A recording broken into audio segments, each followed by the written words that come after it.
Shalom, everyone. We are up to the fifth paragraph in the second chapter about prayer. Just repeat the first paragraph, which we read already yesterday.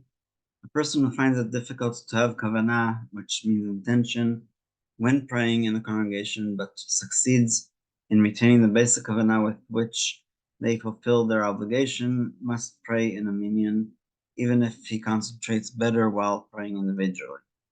As long as he has kavanah for the first bracha of Shmoneh Esrei, he must pray in a minyan, and this is from the Igros Moshe of Moshe Feinstein, who was the Pesek in the previous generation. Moreover, in the long term, consistent praying with a congregation usually strengthens one's kavanah and connection to matters of sanctity. And since we talked about how you can only say Kedusha and Kaddish and Baruch Hu in a minyan, that's what he means about sanctity. And now where we got to yesterday. A Talmid Chacham, Torah scholar, whose learning is his profession, meaning that that's all that he does all day, and sometimes at night, must try to pray in a minyan, even though the walk to synagogue to pray in a minyan causes them to lose time from their learning. And so, Rabbi Dershowitz in Beersheba, even though he's always busy with answering questions and looking into cases that come before him in the Beit Din, he still always makes sure to be at a certain minyan. There's 4 different evening minyans, and there's, I think, 5 different morning minyans. So you can always see him in one of them. So that's, even though he loses time from learning. And yesterday we made the example of Rabbi Shimon Bar Yochai and his son, who were stuck in a cave for 13 years. And according to the Talmud, they actually never prayed even once because they couldn't leave the cave. They were there in isolation, hiding from the Romans. So, though in principle he is allowed to pray individually, he must be scrupulous to pray in a congregation so that people will not learn from him to belittle the matter of communal prayer. And on that note, exactly is what Rabbi Shimon Bar Yochai was arguing with Rabbi Ishmael. Rabbi Shimon Bar Yochai said that prayer is chayei sha'ad, the needs of right now, of my bank account and sustenance and living and all that. And Rabbi Shimon Bar Yochai said, in fact, instead, I want to do Chayei Olam, which means eternal life, because learning Torah constantly will give me a lot more benefit than prayer. But again, since today most people aren't able to say that their learning is more important than prayer, it's basically much better for a Talmid Chacham, a Torah scholar, to be in a minyan so that people see how important it is to come together and to pray. And so he concludes this idea only on rare occasions when he is in the middle of an important subject of study and the walk to minyan will greatly disturb his learning. Is he permitted to be lenient and pray individually? But of course not cancel prayer completely like what Rabbi Shimon Bar Yochai did. So there's also, it's not mentioned here because it's not for everybody, but there's also an idea in the Talmud and Masechet Brachot that the person should not start discussing a question that will disturb his concentration during davening. So, for example, if somebody asked him what blessing to make on a banana, that's not a problem. I can immediately say it's Borei Pri Adama.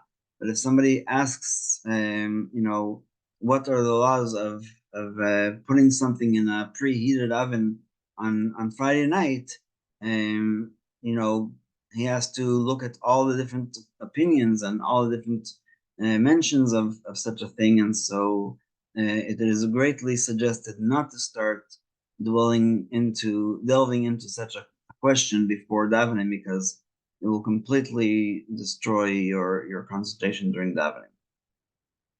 And with regard to one who teaches Torah to others and is unable to both pray in a minyan as well as teach his classes, for example, if somebody is living in New York and his class is in Riverdale, and it takes about 45 minutes to get there with or without traffic, then of course he suggests that you actually should teach the class instead of um, instead of praying with a minyan, and you can even pray on the way, either biyachid or even sitting down, because that's different options. So if he's unable to both pray in a minyan as well as teach his class, it is better that he pray individually and not cancel his class, for the communal learning of Torah overrides praying in a minyan, and that's the idea of this class, which is basically about the priorities.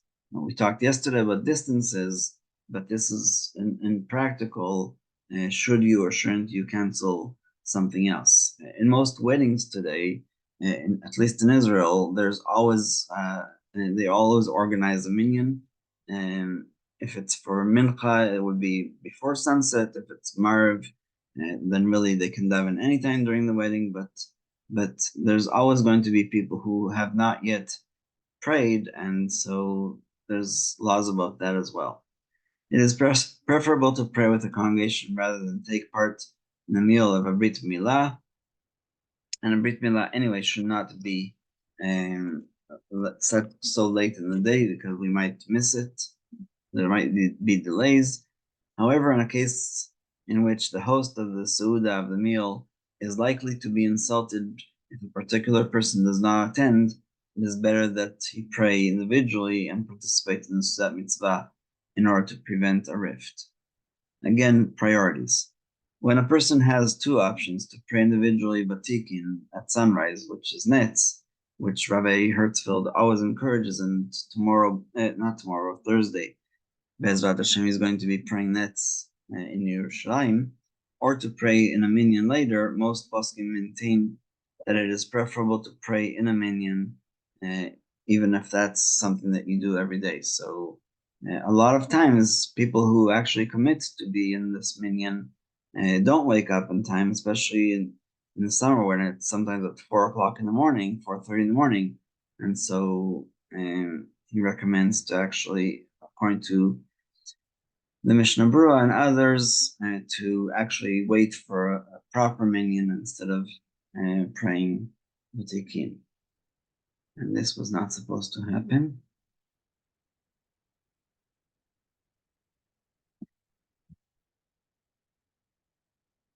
Okay.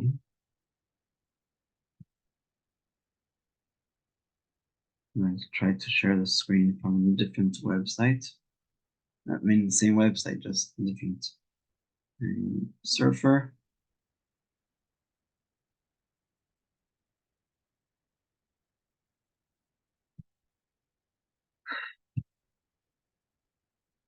So the question now is, who can be counted for a minyan?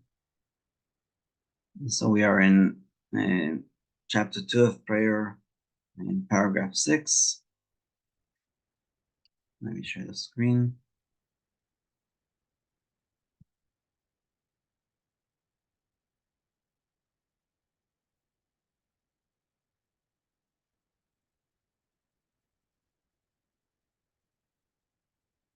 Okay, so a minyan is gathering of 10 male Jews of sound mind and responsibility to join together for matters of sanctity. A minor who is not yet of full sound mind and competence does not count as part of the minyan.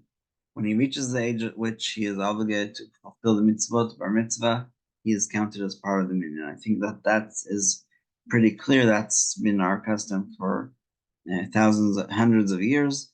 And there are some Rishonim who maintain that in the extenuating circumstances, 9 adults may include a minor who is holding a chumash in his hand as part of their minyan. However, in the opinion of most poskim, even in such extenuating circumstances, a minor may not be considered part of the minyan, and that is how we practice. Nevertheless, in a situation in which the minyan will be cancelled completely unless he is counted, possibly causing some of the members to distance themselves from Judaism, he can be counted as part of the minyan. And I think that I'll just end with a story, and then tomorrow we'll continue. In the Bet Knesset Avraham Avinu in Hebron, hundreds of years ago, they had a very small community in the Arab city of Hebron, and so every Shabbat when somebody left town and told them in advance that they need to go for a wedding or for a bris or whatever. They would try to get somebody to fill their place, like to host basically somebody to take their place. But there was one Shabbat that there was nobody to be counted. There was only 9 men, and suddenly a very old man came in, and of course he looked Jewish and it was praying with them, so they counted him for the minyan. But on Motzei Shabbos, so right after the service, he disappeared.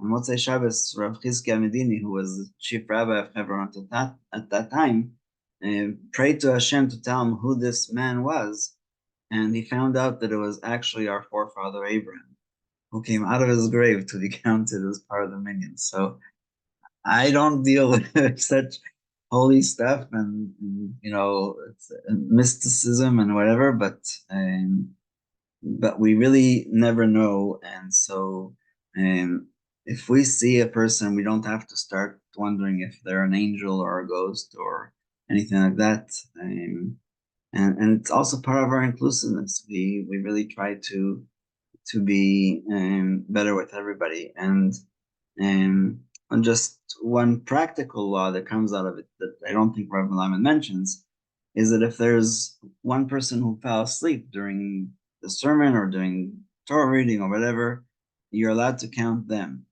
But you're not allowed to count people who do other things during davening if they're obviously not participating in the service. And I'm not going to get into details, but just it's a very interesting law that the person who is sleeping is still counted for the minyan. So a person should never say, I'm too tired to go to shul. We can count you even if you're so tired that you'll fall asleep. So, questions, comments, criticisms?